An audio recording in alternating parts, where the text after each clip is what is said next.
नमस्कार दोस्तों, स्वागत है आपका एक नई कहानी में। और यह कहानी बहुत ही इंटरेस्टिंग होने वाली है, तो इस कहानी को पूरा जरूर सुनें। अचानक बुआ जी का मेरे पास फोन आया और बोली, रूपाली मम्मी गुजर गई, मैं निकल रही हूँ अभी। रोते हुए बुआ जी ने बताया। मैं उनसे एक शब्द भी नहीं बोल पाई, बोल ही कहाँ पाती। सूचना ही इतनी दुख भरी थी, यह सुनकर जैसे यकीन ही नहीं आया। और जब तक यकीन हुआ फोन कट चुका था। इतना भी नहीं पूछ पाई कि यह सब कैसे और कब हुआ। वे माने या ना माने, पर यह सच है कि जितना हम बुआ के प्यार के लिए तरसे हैं, उतनी ही हमारी कमी बुआ जी ने भी महसूस की होगी। हमारे संबंधों में लक्ष्मण रेखाएं मम्मी पापा ने खींच दी। इसमें हम दोनों बहनें कहाँ दोषी हैं। कहते हैं कि माँ बाप के कर्मों की सजा उनके बच्चों को भोगनी पड़ती है, तो भोग तो रहे हैं, कारण चाहे कुछ भी हो। कितना कितना सामान बुआ जी हम दोनों बहनें के लिए लेकर आती थी। बुआ जी के लिए कोई बेटी नहीं थी और हमारा कोई भाई नहीं था। पापा के लिए भी जो कुछ भी थी बस बुआ जी ही थी। अतः अकेली बुआ जी हर रक्षाबंधन पर दौड़ी चली आती थी। धीरज और पीयूष भैया को हमसे राखी बंधवाती और राखी बधाई में भैया हमें सुंदर ड्रेस देते, साथ में ढेर सारी टॉफी और चॉकलेट। हम बुआ जी के आगे पीछे घूमते थे। बुआ जी अपने साथ बाजार ले जाती, आइसक्रीम खिलाती और कोल्ड ड्रिंक पिलाती। ढेरों सामान से लदे जब हम घर में घुसते तो दादी माँ बुआ जी को डांटती, इतना खर्च करने की क्या जरूरत थी, इन दोनों के पास इतना सामान है, खिलौने हैं, पर इनका मन भरता ही नहीं है। बुआ जी हंसकर कहती, मम्मी अब घर में शैतानी करने को ये ही दो बच्चियां हैं, घर कैसा गुलजार रहता है। ये हमारा बुआ भतीजी का मामला है, कोई बीच में नहीं बोलेगा। थोड़े बड़े हुए तो मुट्ठी में बंद सितारे बिखर गए। बुआ जी को बुलाना तो दूर, पापा जी ने उनका नाम तक लेने पर पाबंदी लगा दी। बुआ जी आती, भैया आते तो हम चोरी चोरी उनसे मिलते थे। वह प्यार करती तो उनकी आंखें नम हो जाती। पापा मम्मी ने कभी बुआ जी को अपने घर पर नहीं बुलाया, भैया से भी नहीं बोले, जबकि बुआ जी हम पर अब भी जान छिड़कती थी। राखियां खुल गई, रिश्ते बेमानी हो गए। कैसे इंतजार करूं कि कभी बुआ जी बुलाएंगी और कहेंगी, रूपाली और स्मिता तुम अपनी बुआ को कैसे भूल गई, कभी अपनी बुआ के घर आओ ना, कैसे कहती बुआ जी।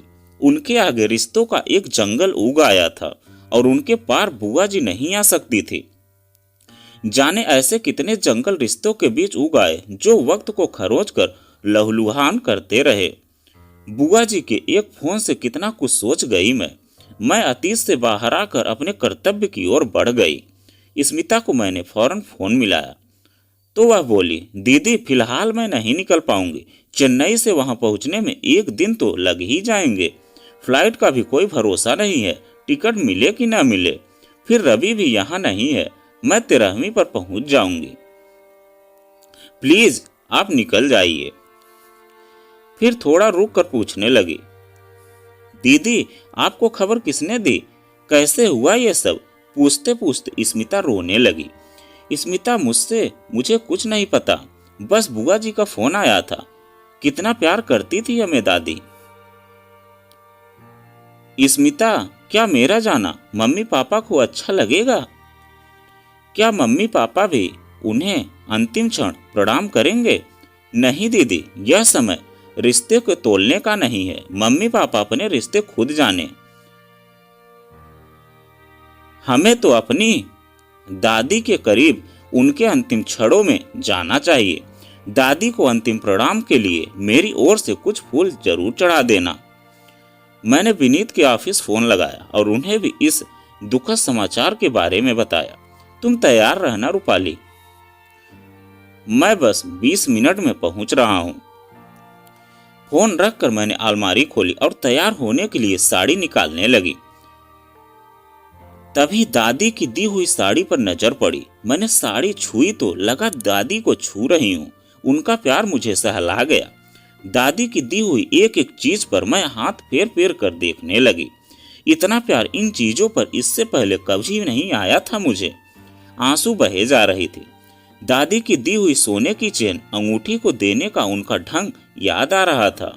लौटते समय दादी चुपचाप मुट्ठी में थमा देती थी। उनके देने का यही ढंग रहा था।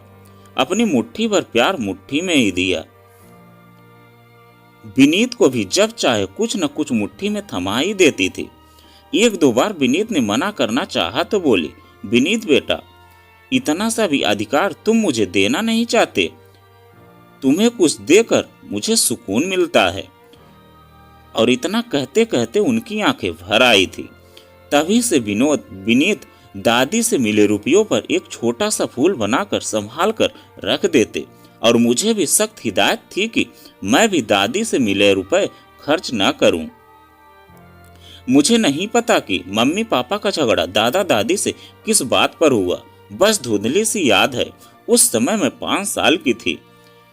पापा दादी माँ से खूब झगड़े थे और उसी के बाद अपना सामान ऊपर की मंजिल में ले जाकर रहने लगे थे। इसके बाद ही मम्मी पापा ने दादी और दादा के पास जाने पर रोक लगा दी। यदि हमें उनसे कुछ लेते देख लेते तो छीनकर कूड़े की टोकरी में फेंक देते और दादी को खूब खरी खोटी सुनाते। दादी ने कभी उनकी बात का जवाब नहीं दिया। जब पापा कहीं चले जाते और मम्मी आराम करने लगती तो हम यानी मैं और स्मिता चुपके से नीचे उतर जाती। दादी हमें कलेजे से लगा लेती और खाने के लिए हमारी पसंद की चीजें देती। बाजार जाती तो हमारे लिए केक अवश्य लाती, जिसे पापा मम्मी की नजरें बचाकर स्कूल जाते समय हमें थमा देती थी। मम्मी पापा से शिकायत करती। पापा चाटे लगाते और कान पकड़कर कसम लेते कि अब नीचे नहीं जाएंगे और हम डर कर कसम खा लेते। लेकिन उनके घर से निकलते ही मैं और स्मिता आंखों आंखों में इशारा करती और खेलने का बहाना कर दादी के पास पहुंच जाते थे। दादी हमें खूब प्यार करती और समझाती, अच्छे बच्चे अपने मम्मी पापा का कहना मानते हैं। स्मिता गुस्से से कहती, वह आपके पास नहीं आने देते, यह तो यहाँ जरूर आएंगे। क्या आप हमारे दादा दादी नहीं हो? क्या आपके बच्चे आपकी बात मानते हैं जो हम माने? दादी के पास हमारे इस सवाल का कोई उत्तर नहीं था। दादी के एक तरफ मैं लेटती, दूसरी तरफ स्मिता और बीच में वह लेटती। वह रोज हमें नई नई कहानियां सुनाती, स्कूल की बातें सुनाती और जब पापा छोटे थे तब की ढेर सारी बातें बताती। हमें बड़ा आनंद आता था। दादाजी की जेब की तलाशी में कभी बिस्किट कभी टॉफी मिल जाती, क्योंकि दादाजी जानते थे कि बच्चों को जेबों की तलाशी लेनी है और उन्हें निराश नहीं होने देना है। उनके मतलब का कुछ तो मिलना चाहिए। दादी झगड़ती हुई दादाजी से कहती, तुमने टॉफी और बिस्किट खिला खिला कर इनकी आदतें खराब कर दी हैं। ये स्मिता तो सारा दिन कुछ न कुछ मांगती रहती है। देखते नहीं बच्चों के सारे दांत खराब हो रहे हैं। दादाजी चुपचाप सुनते और मुस्कुराते रहते। स्मिता दादी की नकल करती हुई घुटनों पर हाथ रखकर उनकी तरह कराती। कभी बेड पर चढ़कर बिस्तर गंदा करती। स्मिता, तू कहना नहीं मानेगी तो तेरी मैडम से शिकायत करूंगी। दादी झिड़कती हुई कहती, मैडम मुझसे कुछ कहेंगे ही नहीं, क्योंकि वह मुझे प्यार करती हैं। स्मिता कह जाती और दादी को चिढ़ाती जाती। दादी उसे पकड़ लेती और गाल चूम कर कहती, प्यार तो तुझे मैं भी बहुत करती हूँ। सर्दियों के दिनों में दादी हमारी जेबों में बादाम, काजू, किशमिश कुछ भी भर देती। स्कूल बस में हम दोनों बहनें खुद भी खाती और अपने दोस्तों को भी खिलाती। स्मिता और मुझे साड़ी बांधने का बड़ा शौक था। हम दादी की अलमारी में से साड़ी निकालते और खूब अच्छी तरह से पिनअप करके साड़ी बांधती। हम शीशे में अपने को देखकर खूब खुश होते। दादी, हमारे कान कब छिदेंगे? हम कान में बाला कब पहनेंगे? तुम थोड़ी और बड़ी हो जाओ, मेरे कंधे तक आ जाओ तो तुम्हारे कान छिदवा दूंगी और तुम्हारे लिए सोने की बाली भी खरीद दूंगी। दादी की बातों से हम आश्वस्त हो जाती और रोज अपनी लंबाई दादी के पास खड़ी होकर नापती। एक बार दादाजी और दादी वृंदावन घूमने गए। वहां से हमारे लिए लहंगे लेकर आए। हम लहंगे पहनकर टेप चलाकर खूब देर तक नाचती और दोनों तालियां बजाते। दादी ऊपर छत पर चलो खेलेंगे, मेरे घुटने में दर्द है, कैसे चढ़ पाऊंगी। दादी आपको चढ़ना नहीं पड़ेगा, हम आपको ऊपर ले जाएंगे। वह कैसे बिटिया, उन्हें आश्चर्य होता। एक तरफ से दीदी हाथ पकड़ेंगे और एक तरफ से मैं। बस आप ऊपर पहुंच जाओगे। स्मिता के ऐसे प्यार भरे उत्तर पाकर दादी उसे गोद में बिठाकर चूम लेती। दादी का कोई भी पेन स्मिता नहीं छोड़ती, वह कहीं भी छिपा कर रखती, स्मिता निकाल कर ले जाती। दादी डांटती तब तो दे देती, लेकिन जैसे उनकी नजर बसती पेन फिर गायब हो जाती। वह अपने पेन के साथ हमारे लिए भी खरीद कर लाती, पर दादी के हाथों में जो कलम होती हमें वही अच्छी लगती। हम उन दोनों के साथ कैरम और लूडो भी खेलती, खूब चीटिंग करती। दादी देख लेती और कहती कि चीटिंग करोगी तो नहीं खेलूंगी। हम कान पकड़कर सॉरी बोलते। दादाजी इतनी अच्छी तरह स्ट्रोक मारते कि एक साथ 3-3 गोटियां निकालते। हाय दादाजी, इस बार भी आप ही जीतेंगे, माथे पर हाथ मारकर मैं कहती। तभी स्मिता दादाजी की गोटी उठाकर खाने में डाल देती। चीटिंग चीटिंग दादी कहती। ओ दादी, अब खेलने भी दो, बच्चे तो ऐसे ही खेलेंगे ना। सभी स्मिता की प्यारी सी बात पर हंस पड़ते। दादी आपके घुटने दबाऊं, देखो दर्द अभी कैसे भागता है। स्मिता अपने छोटे छोटे हाथों से उनके घुटने दबाती और वह गदगद हो जाती। अरे बिटिया, तूने तो सचमुच मेरा दर्द भगा दिया। स्मिता की आंखें चमक उठती। मैं कहती थी ना कि आपको ठीक कर दूंगी। अब आप काम मत करना, मैं आपका सारा काम कर दूंगी। और स्मिता कपड़ा लेकर कुर्सी में साफ करने लगती। दादी आपके लिए चाय बनाऊं?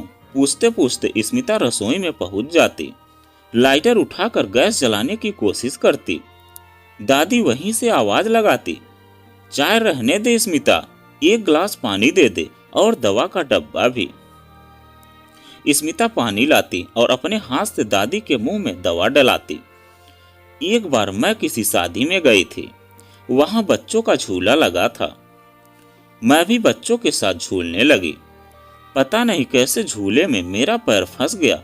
मुश्किल से बस सबने खींचकर मेरा पैर निकाला। बहुत दर्द हुआ, पांव सूज गया, चला भी नहीं जा रहा था। मैं रोते रोते मम्मी पापा के साथ घर आई। पापा ने मुझे दादी के पास जाने नहीं दिया। जब पापा मम्मी गए तब मैं चुपके से दीवार पकड़कर सीढ़ियों पर बैठकर नीचे उतरी। दादी के पास जाकर रोने लगी। उन्होंने मेरा पैर देखा, मुझे बिस्तर पर लिटाया, पैर पर दवा की मालिश की, हीटर जलाकर सिकाई की और गोली खाने को दिया। थोड़ी देर बाद दादी की प्यार भरी थपकियों ने मुझे उनकी गोद में सुला दिया। कितनी भी कड़वी दवाई हम दादी के हाथों हंसते हंसते खा लेते थे। मेरा या स्मिता का जन्मदिन आता तो दादी पूछती, क्या चाहिए तुम दोनों को? हम अपनी ढेरों फरमाइशें उनके सामने रखते। वह हमारी फरमाइशों में से एक एक चीज लाकर हमें ला देती और हम पूरा दिन दादी का दिया गिफ्ट अपने से अलग नहीं करती। बचपन इसी प्रकार गुजरता रहा। नानी के यहाँ जाने पर हमारा मन ही नहीं लगता। हम चाहती थी कि हम दादी के पास रह जाए, पर मम्मी हमें खींच कर ले जाती थी। हम वहां जाकर दादाजी को फोन मिलाते, दादाजी हमारा मन नहीं लग रहा है, आप आकर ले जाइए ना। सारे बच्चे नानी के यहाँ खुशी खुशी जाते हैं, नानी खूब प्यार करती हैं, पर तुम्हारा मन क्यों नहीं लग रहा है? दादाजी समझाते हुए पूछते। दादाजी, हमें आपकी और दादी की याद आ रही है। हमें न तो कोई अपने साथ बाजार ले जाता है, न चीज दिलाता है, नानी कहानी भी सुनाती है, बस सारा दिन गोलू और राजू के साथ लगी रहती हैं। हम क्या करें दादाजी? दादाजी रास्ता सुझाते। बेटा रूपाली और स्मिता, सुनो, तुम अपने पापा को फोन लगाओ और उनसे कहो कि हम आपको बहुत मिस कर रहे हैं, आप आकर ले जाओ ना। दादाजी की यह तरकीब काम कर जाती। हम रो रो कर पापा से ले जाने के लिए कहते और अगले दिन पापा हमें लेने के लिए आ जाते। हम दोनों लौटकर दादी और दादाजी से ऐसे लिपट जाते जैसे कब के बिछड़े हों। पापा ने हमें पढ़ने के लिए बाहर भेज दिया। हम लौटते तो दादाजी और दादी को इंतजार करते हुए पाते। उनकी अलमारी हमारे लिए सौगातों से भरी रहती। 10वीं पास करने के बाद दादाजी ने मुझे साइकिल दी थी। हम बड़े हुए तो पता चला कि दादाजी केवल पेंशन पर गुजारा करते हैं। हमारा मन कहता है कि हमें अब उनसे उपहार नहीं लेने चाहिए, लेकिन जब दादी हमारी मुट्ठियों में रुपए ठूस देती तो हम इनकार न कर पाते। हॉस्टल जाते समय मिठाई के डब्बे साथ रखना दादी कभी नहीं भूलती। दोनों बहनों का कान छेदन एक साथ हुआ तो दादी ने छोटे छोटे बाली अपने हाथ से हमारे कानों में पहनाए। और जब मेरी शादी पक्की हुई तो दादी विनीत को देखने के लिए कितनी तड़पी। जब नहीं रहा गया तो मुझे बुलाकर बोली थी, रूपाली बेटा, अपना दूल्हा मुझे नहीं दिखाएगी? अभी दिखाती हूँ दादी। यह कहकर एक छलांग में ऊपर पहुंचकर विनीत का फोटो अलमारी से निकालकर दादी की हथेली पर रख दिया था। दादी कभी मुझे तो कभी फोटो को देखती, जैसे दोनों का मिलान कर रही हो, और फिर बोली, विनीत बहुत सुंदर है, बिल्कुल तेरे जैसा। दोनों में खूब जमेगी। मैंने विनीत को फोन मिलाया और बोली, विनीत, दादी तुमसे मिलना चाहती हैं, शाम तक आ जाओ। शाम को विनीत आ गया और दादी से मिलवा दिया उसे। मेरी शादी मैरिज हॉल से हुई। शादी में पापा ने दादा दादी को बुलाया नहीं तो वे भी नहीं गए। विवाह के बाद मैं अड़ गई कि मेरी विदाई घर से होगी। विवश होकर मेरी बात उन्हें रखनी पड़ी। मुझे तो अपने दादा दादी और दादा का आशीर्वाद लेना था। दुल्हन वेश में उन्हें अपनी रूपाली को देखना था। उनसे किया वादा कैसे टालती? मेरी विदाई के समय दादाजी और दादी उसी प्रकार बाहरी दरवाजे पर खड़े थे जैसे स्कूल जाते समय खड़े रहते थे। मैं दौड़कर दादी से लिपट गई। दादाजी के पांव छूने को झुकी तो उन्होंने बीच में ही रोककर गले से लगा लिया। दादी ने सोने का हार मेरी मुट्ठी में थमा दिया और सोने की एक अंगूठी विनीत की मुट्ठी में दे दिया। जब भी मायके जाती, दादी की सौगात में मिले कभी अंगूठी, कभी बाली, कभी साड़ी मुट्ठी में दबाए लौटती। दादी ने मुझे ही नहीं, स्मिता को भी खूब दिया। उन्होंने हम दोनों बहनों को कभी खाली हाथ नहीं आने दिया। कैसे आने देती? उनका मन प्यार से लबालब भरा था। वह खाली होना जानती ही नहीं थी। उनके पास जो कुछ अपना था सब हम पर लुटा रही थी। मम्मी पापा देखते रह जाते। हमने उनकी बातों को कभी अहमियत नहीं दी, बल्कि हमेशा विरोध ही करते रहे।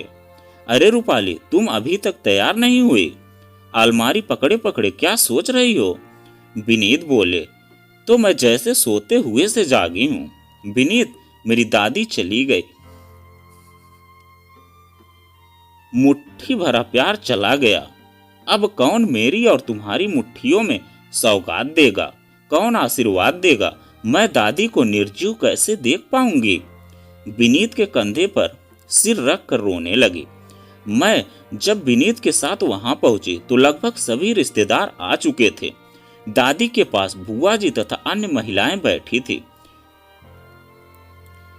मैं बुआ जी को देखकर लिपट कर फूट फूट कर रो पड़ी। रोते रोते ही पूछा, बुआ जी, मम्मी पापा? बुआ जी ने ना में गर्दन हिला दिया और मैं दंदनाती हुई ऊपर जा पहुंची। मेरा रोदन क्षोभ और क्रोध बनकर फूट पड़ा। आप दोनों को मम्मी पापा कहते हुए आज मुझे शर्म आ रही है। पापा, आपने तो अपनी माँ के दूध की इज्जत भी नहीं रखी। एक माँ ने आपको 9 महीने अपनी कोख में रखा। आज उसी का ऋण आप चुका देते। और मम्मी, जिस माँ ने अपना कोख जाया आपके आंचल से बांध दिया, अपना भविष्य, अपनी उम्मीदें आपको सौंप दी, उन्हीं के पुत्र के कारण आज आप माँ का दर्जा पा सकी हैं। एक औरत होकर औरत का दिल नहीं समझ सकी। आप आज भी उन्हीं के घर में रह रही हैं। कितने बुरे हैं आप दोनों। पापा, क्या आप अपनी देह से उस खून को नोच कर फेंक सकते हैं जो आपको उन्होंने दिया है? उनका दिया नाम आपने आज तक क्यों नहीं मिटाया? आपकी अपनी क्या पहचान है? यह देह भी उन्हीं के कारण धारण किए हुए हैं। यदि आप अपना फर्ज नहीं निभाओगे तो क्या दादी ऐसे ही पड़ी रहेंगी? क्या सोचते होंगे कि आप इस घड़ी में दादाजी आपकी खुशामद करेंगे? नहीं, धीरज भैया किस दिन काम आएंगे। यदि आज आप दोनों ने अपना फर्ज नहीं पूरा किया तो इस भरे पूरे समाज में मैं आपका त्याग कर दूंगी और दादाजी को अपने साथ ले जाऊंगी। यह सुनकर दोनों चौंक पड़े और सोचने लगे, ये ऐसी बात तो नहीं थी। क्या हो गया आज इसे? सुनो रूपाली, तुम्हें यहाँ नहीं आना चाहिए था। क्यों नहीं आती? मेरी दादी गई हैं। उन्हें अंतिम प्रणाम करने का मेरा अधिकार कोई नहीं छीन सकता, आप लोग भी नहीं। होश में आओ रूपाली। अभी तक होश में नहीं थी पापा, आज पहली बार होश आया है। अब सोना नहीं चाहती। आज उस मुट्ठी भर प्यार की कसम, आप दोनों नीचे आ रहे हैं या नहीं? रूपाली की आवाज में चेतावनी की आग थी। विवश होकर दोनों नीचे आना पड़ा और उन्हें रूपाली के आगे झुकना पड़ा और उन्हें अपनी माँ का क्रियाकर्म करना पड़ा और फिर वे अपनी गलती माने और फिर दादाजी के साथ अच्छे से रहने लगे। तो दोस्तों, यह कहानी आपको कैसी लगी कमेंट में लिखकर जरूर बताइएगा। अगर आप हमारे चैनल पर नए हैं तो प्लीज़ चैनल को सब्सक्राइब कीजिएगा और वीडियो को एक लाइक कीजिएगा। तो चलिए मिलते हैं एक नई कहानी के साथ में एक नए वीडियो में।